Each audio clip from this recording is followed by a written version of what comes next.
not easy when you immigrate. It's like you haven't got a place in nowhere.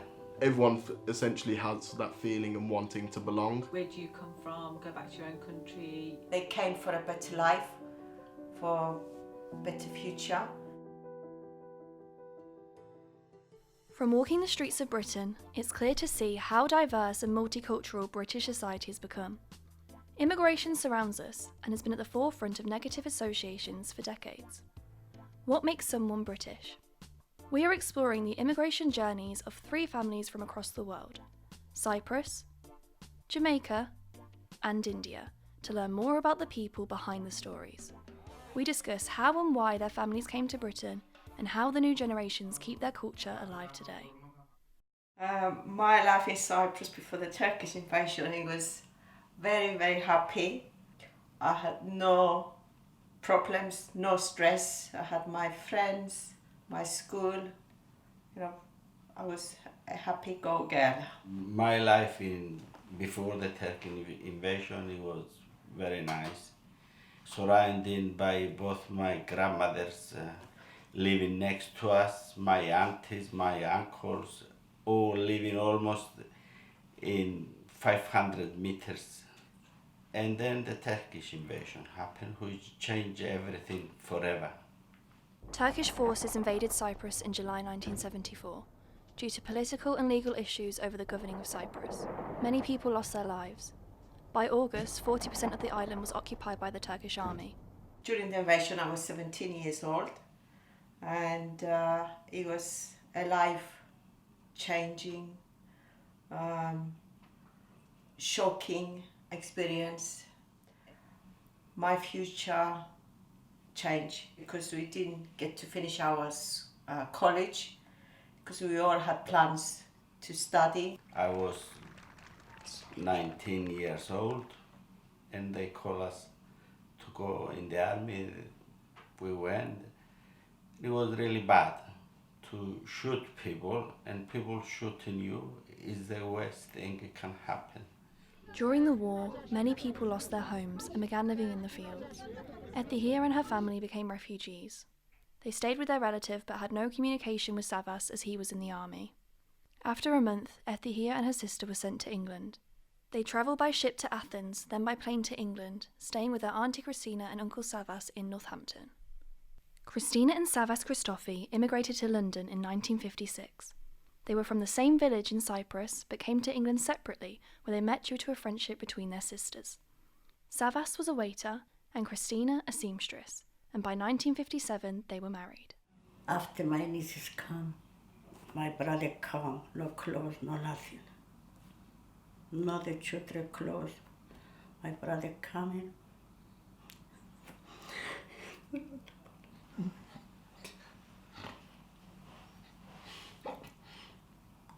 My mother's name is Hilma Dawes, and my father's name was Andrew Bean Dawes. My mum, she was from Westmoreland, which is the parish, and from a place called Broughton, which is a small sort of village in that parish in Jamaica. My father's from Hanover parish, and the town he was born in is called Cascade. My mum was a seamstress in Kingston. My father, who had been there before her, was a tailor. He'd had a number of jobs. He owned the first 2 taxis in Jamaica, which he had brought over from the United States. And so they met really through sewing, if you like.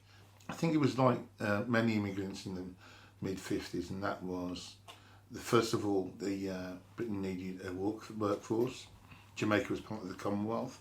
They really felt that riches were here to be gained because of the advertising and marketing, as we call it today, that was done in the island to say that this would be, the making of them, and they would be able to earn untold wealth.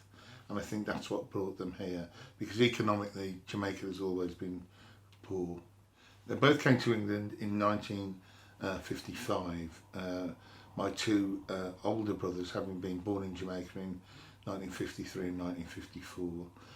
My father came some months before my mum, and when he came. He actually came over here by aeroplane, which obviously was quite a cost to them at those days. And my mum came by ship, by boat, so she followed my father here. My name is Virvansko Samara. I'm talking about my dad's journey. Haban's father, Mihar Bassi, was born in Badala in Punjab, India. He worked as a farmer and travelled to England by bike in 1919.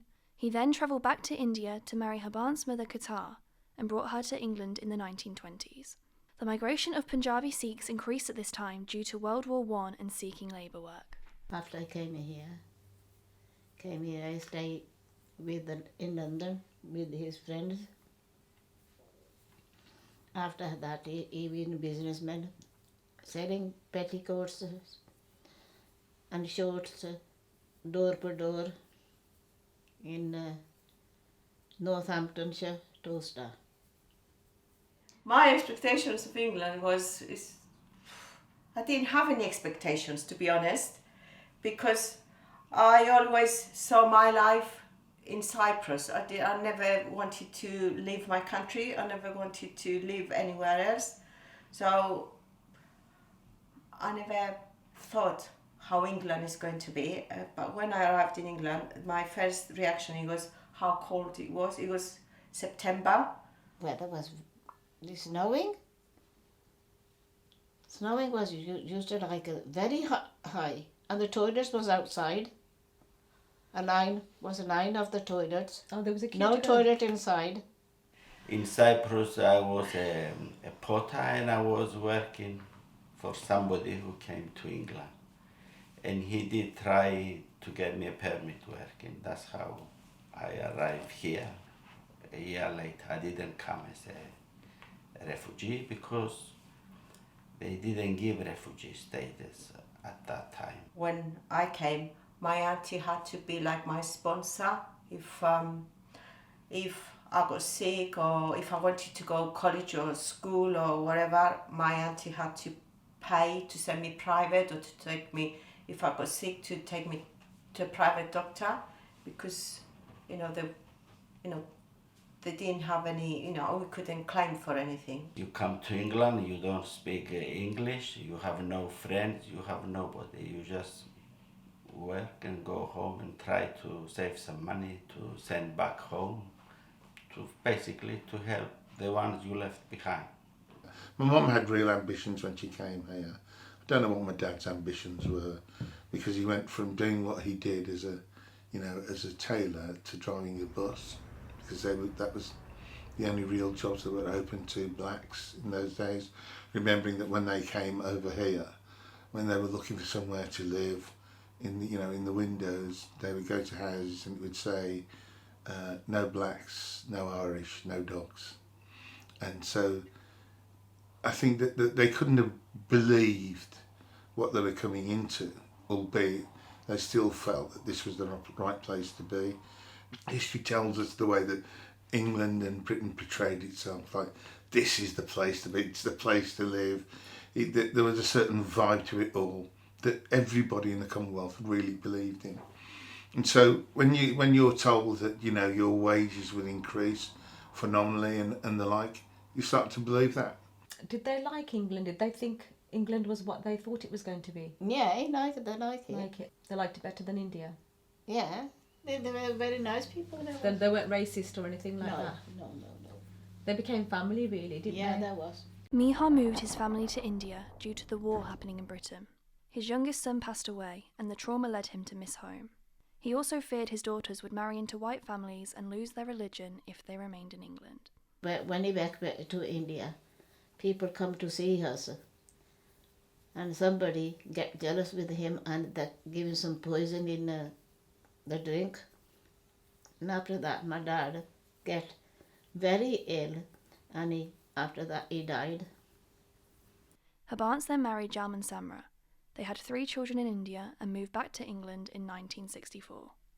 People came from India after the World War II because obviously they needed to get the country up and running again and things like that. So they allowed immigrants, people from India, Jamaica, wherever else, to come in and do all the hard work.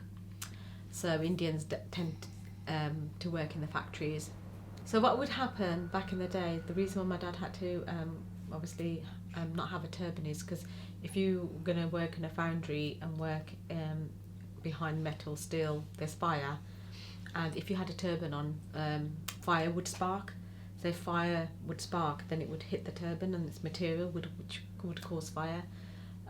But that was those were the only jobs going for the Indian men.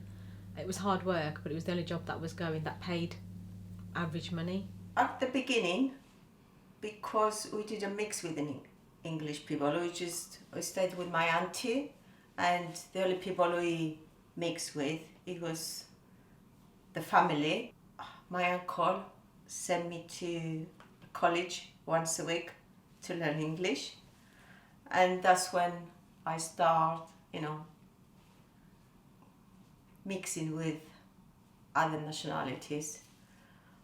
It was okay at the beginning, and then it was when you went to work, you start working, that you felt a bit racism against you, because where my first job, I was doing very well, and my bosses were promoting me from the lowest level to the next, and you could hear them British people saying, "Oh, why they giving you the best job and not us?" That's the only racism really I experienced. No, not much. So they lived in the Black Country. The Black Country was poor. And so when we moved into the first house, we lived in there with other families. So you would rent a room or a number of rooms. The local people in that area got together a petition saying they didn't want any blacks on this estate, but they felt they were well within their right to be overtly racist and not want us there. And everybody on this estate signed this petition because we were going to be the first black family on there. It was covered by the news of the day, newspapers, televisions and the like, where they basically didn't want us as blacks moving in. And it is at the time, remember, when there was a by-election, and the strapline for the Conservative Party at the time was, if you want a nigger for a neighbour, vote Labour. And that was in all the papers, it was up on hoardings, it was everywhere. And of course we were moving into this estate around that time. But my parents weren't confrontational, they got on with it and got on with the people there, and very soon we were just part of that estate. So I know from my father-in-law's experience, when he used to go to the pub, they had to go into a separate room. They weren't allowed to go into a pub where there was white men, so they had to go into a separate entrance. And the reason why is because they wanted to keep the brown black separate from the white. And they used to get upset about it, but he said it was one of those things and there was nothing they could do about it. We lived at the top end of the town and our house was at the other end of town. So we used to have to walk as fast as we could at the end of school to get by Etheridge, and then literally run past Etheridge on the way home. My older brothers used to grab myself and Doug under our shoulders and run with us, almost skipping all the way. But one day we got caught, and some bullies from Etheridge broke both my brother's arms. They battered him. So we went through all of that, but that then makes you feel that you've got to do everything to protect yourself. You've got to fight. And it's a horrible thing to say. We made people fear us. But that's what you had to do to survive. So sometimes you had to almost, I suppose you had to use violence, and I don't like to say that because I think it's quite wrong, but I think it was a way of protecting yourself. We try not to provoke anybody. We kept ourselves to ourselves.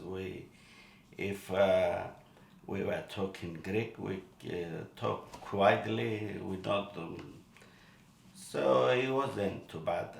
As a child, I had been called Paki, Paki, Paki, Paki, Paki, and I would sometimes ignore it. Sometimes I'd get people saying, "Go back to your own country." And the answer to that used to be, "I am in my country. What are you talking about?" So I used to get loads of that sort of abuse thrown. Kirk spent 30 years policing and 15 years as a mediator negotiator for the public authorities. In 2004, he was awarded the Queen's Police Medal for his service. My passage into the police service wasn't hard. I got through training school. The race stuff came up there. I was bashed over the helmet with a pay stick by the drill sergeant. They referred to me as the egg, the coon, wog. These are like sergeants, you know, the people that run the place, really. There were a number of articles that I did for various newspapers. When they approached me to say whether or not I would speak up about it, I decided to do it. I mean, in the police service, I ended up as the chair of the Black and Asian Police Association, which was to take on the role of a staff association, a support group for black and minority ethnic officers. A lot of the times you would find that a lot of girls, once they came from school, they would have to wear their traditional Indian clothes, like salwar kameez, and that was probably because the parents wanted them to still be cultural. Girls especially would learn how to cook the traditional food, because it was something they wanted their daughters to learn, because they knew that eventually when they leave home and they get married, that they must learn how to cook. And the funniest thing is, because the way my mum was British, people used to say to her, like aunties, she needs to learn how to cook. And my mum used to say, it doesn't matter, when it's her time to learn, she'll learn. But I never learned. I got married. My in-laws were shocked because I couldn't cook. My upbringing was different to my friends. On the good side, my parents had this culture where everyone was welcome to our home. We had always had lots of people around us, always gatherings, parties. So we had a happy childhood in that sense. On the negative side, my parents were quite strict. We weren't allowed boyfriends. We weren't really allowed to go out wherever we wanted to go. They were quite strict in that sense. So that was quite difficult. How different do you think the experiences have been from your upbringing compared to like how you've seen me and like Cameron and Ruben grow up? I think the upbringing, we allow you to be a bit more independent. We weren't allowed to, probably, I'm not saying allowed to be, but it wasn't something that we did, and we weren't really independent. I think you probably got more freedom of choice, which we probably didn't have. I think education-wise as well, you can choose whatever you want to do, whereas I think we were limited. So say, for example... Don't have to be a doctor. Yeah, whereas back in my day, if you went to university, you actually went to university to be a doctor, or you went to be a lawyer or a solicitor. The difference between my upbringing and my children's is that my children have had a lovely life, I'd like to think, because they've had more opportunities than I did. They've been able to go where they wanted to, and been a lot freer than I was as growing up as a teenager. Having been born in the country and lived and raised in the country, that I've know a lot of things to do with my Britishness and my mum's side of the family. But when it comes down to your side, it's a bit more like I blame myself for that. I blame myself to a huge extent to that, but not to all of it. Yeah, that I should probably have got you to Jamaica. I never went to Jamaica until your mum booked a trip for me to go to Jamaica, and perhaps I should have done that with yourselves at a younger age. I also think that the education system in England didn't lend towards kids or immigrants, or the influence that the UK had in terms of the West Indies and the like is ever taught in schools, and not really. I'm self-taught about Jamaica. And I feel like not knowing that side also led to me having a bit of an identity crisis in terms of myself. Yeah. Like, am I truly mixed race? I mean, when I was always around white people, they say you're so black. Around black people, they'd say I'm so white. I'd like to learn more about my heritage. It's like so my parents are Greek and English. So my mum's side, the English side, we can trace it right back, and it's really cool. And you know, that I went to Scotland a couple of weeks ago and found one of our surnames is come in a church that we went to, and you know, the point is that everyone can be traced back to this surname. So I was probably related to this man 500 years ago. But with the Greek side, I've got no idea. It's really crazy because you would think maybe as the generation's gone down, people, especially as when all my friends, they can't really speak Punjabi as much and they can understand it, but yeah, they still listen to Punjabi music, And which like, I think is really interesting. Yeah. I think it's something that people also like listen to more as they get older. I feel like when we were younger, it was more, everyone was kind of, well, I guess from my experience, it was more like you were kind of play down your Asian side, especially with my primary school being mostly like white. Until I got to sixth form is when I guess I more embraced my Asian culture. Jamaican patois has made its way into British society and culture very subliminally, to the point where a lot of youth and youth culture generally use it. Most of the kids these days say things that we used to say, but in a black context when I was young, so just amongst black people. But when I speak today and hear Asians, blacks, the Irish, Brummies, Londoners in Manchester, if you look at the slang, the colloquialisms that they use, a lot of that comes from Jamaica. My ability to speak Greek is very basic. I think I understand more than I can say. My vocabulary is very limited, but yeah, I wish that I could speak Greek properly. I mean, there's baby videos of me when I'm about 3 talking to my bapu in Greek who lived with us, and then when my brother came along, I think the household just stopped speaking it. That's something that really upsets me. Me and my siblings have grown up in a very white middle class neighbourhood, but we've still tried to stay as true to our own Jamaican heritage. My sister and my brother have had that socialisation outside of this area, where they've had, via basketball. Well, my sister's really always brought that to her drama. She's always like tried to portray everything in regard to her colour and how it makes her different to people around this area, or people who makes her almost feel unique being mixed race. Mixed race girl in a mixed up world. Hope it's best of both, right? Yeah, if I use colloquialisms, I'm black, or talk posh, I'm white. Tell me again how to act a colour, because I sure as hell don't know. It's hard to keep for myself a lot of heritage, as I've always gone through being around predominantly white, British people my whole entire life, in meaning my work, my schooling, and the sport and hobbies that I've taken up outside of that. When I brought home Martin, it wasn't received very well, not because they had anything against the English or English culture, because the culture is basically very similar. It's just, there's no big differences. It was just the fact that they would have probably preferred me to marry someone like me, a British-born Cypriot, because of our backgrounds and our culture, and they thought maybe It's familiar, isn't it? Yeah, whether we might argue when I want my big family gatherings and they don't, and because they're not been brought up that way. But in saying that, he's embraced it and loves it, and he's so happy to be part of my family and my culture. Arranged marriages still happen today. They're not a bad thing. Some people think it's a bad thing. It's not really a bad thing. It's changed from what it used to be. From back in the day, my mum probably didn't even see my dad, and my dad probably didn't see my mum. Whereas for me, I was introduced to my husband, and that was pretty much it. We saw each other's photos, we had a conversation, communicated here and there. Whereas like now, the generation has slightly changed, whereas obviously, you know, they generally get married, some get married to anyone who they want to get married to. Some families accept that.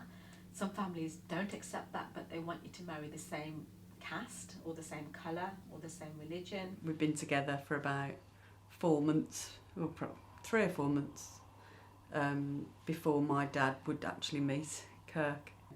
They didn't grow up with black people. If they saw a black person in the street, both, you know, my mum and dad, they said they would stare because it was just so unusual. But eventually, you know, I went round to my mum and dad's, and I said to Dad that, you know, something's got to give. There was a lot of tears and upset, and we had it out about the fact that I really love Kirk, and all he said was, the only thing I'll say is that I'll try, and he was true to his word. He did try, didn't he? And he did accept him, and he was his son-in-law really, and he loved his grandchildren. When I go back home, it makes me feel very bad and sad. If they leave tomorrow, I will go back because that's where I born. I've been after the invasion in Cyprus. I've been to Cyprus. I go to see my village. No house. I've been to see my farmer. Nothing tree, nothing at all.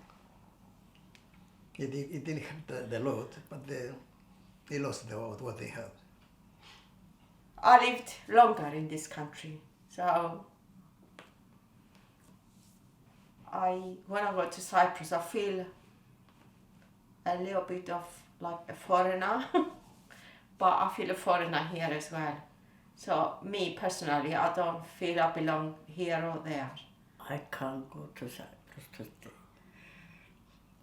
I can't live with my children and my grandchildren. My daughter is married to English. I got two son-in-law, nice. I'm very happy. And it was only when we were all grown up that they decided they wanted to go back. And so they went back there on holiday and their families, but they could see that they had a better lifestyle here. Though I think they always had a little dream that one day they would return home. Once people had left Jamaica and lived here for quite some time, even Jamaicans don't think of you as being Jamaican, even if you were born there. And they have a term in Jamaica that if you go back and when they speak to you, they say, "Hey, sir, you come from foreign," right? Which is, are you from foreign lands? So they say you've come from foreign, meaning that you come from England or wherever, Canada, or wherever you as a Jamaican went to live. So they don't even treat you as though you are Jamaican. We try to keep our traditions, our culture by, the family gatherings. It's like when I came to Northampton, there was no Greek school. So I had meetings with the Northampton Council and we managed to get a classroom at the Trinity School, and I was teaching there for 6 years. I was teaching Greek. When we came to Northampton, it wasn't a Greek church, and the people previous to us, they did try to save money, basically, all these years, and we bought a church. Now we have a church. We are not that many. We're about 50, 60 families. Temples, gurdwaras, there wasn't many around, but I remember the Smetic Gurdwara being one of the only gurdwara that I can recall within that area, within that radius. And I remember people used to travel from far to go to that temple because it was one of the largest, I think, around the area. Oh, the weddings are massive. Basically, when you have a Greek wedding, you give everything. Your guests are your priority. So the food, the drinks, everything is on the couple. No one pays for anything. On the gift side, there's a special dance that the Greeks do, and then people can pin money on them. It can be as much or as little as they want. No one looks at you and scrutinises how much you've put. It's just what anyone can afford. The traditions that we uphold are generally the weddings. That's one thing that's pretty much stayed. It might have got a little bit more Western stuff thrown in, but you've got the manya, you've got the pre-wedding parties, Sangeet. You've got the Sangeet, obviously the food, the drink, the Punjabi music, the traditional wedding at the Gurdwara, doing the fere, Food is absolutely huge in Jamaican terms. It brings the family together. Like Digbeth Dining Club is not just sort of a commercial enterprise for Luke, but it's like a family gathering place. Yeah. a family meeting room where like the chicken has come really because of the way that my mother cooked chicken, my sister cooked chicken, all our wives cook chicken, and now all of you, like when you make your own dinners, you season it all massively in a particular way. I think what Luke's done at Digbeth Dining Club, he's put his own stamp on it, yeah, hasn't he? Yeah. And I do like some of it, but not all of it, yeah, because there has to be that influence that brings in the taste of other people as well. You're all there dancing to dancehall, bashment, all those kinds of music, also drinking Red Stripe, like in the old Jamaica grape soda. It's like the whole thing around that, and like that's where I feel it. Even the buffets when we have like what we call them impromptu gatherings. Yeah. Here, and like the family and friends from everywhere and anywhere will sort of just come to this house, and there'll be Jamaican influence or white influence. That's what I suppose mixed race family's all about. Do you believe the outlook on immigrants has changed? I think it has changed. I think it has changed a lot over the past few years. I think it's got better, but recently I think things have changed again because of Brexit. So I think that's had a real impact on immigration again. Britain was becoming a phenomenal place for diversity, but I think it's taken a step back. But at some point it'll take a step forward again. I just think that people have to remember what immigrants have really brought to this society. Do I feel British or am I English? No, I am not English, because to me English is somebody who's great. Their parents, grandparents, they are English, you know, born and bred in England, English. British, anybody can be British. So, yes, I am British. I'm half English, half Greek now. My family is half English and half Greek. I'm as British as any person out there, and anybody that tells me about putting back into England, I've done my bit. I've done many, many years at it. So I'm as British as them. I might not be the same colour as some of them, but I'm as British as them. Well, I've been in England 50, how long? 62. 60 years, isn't it? 62. 62 years, so I'm English. Do you feel British? I am British. Immigrants, we get the job done.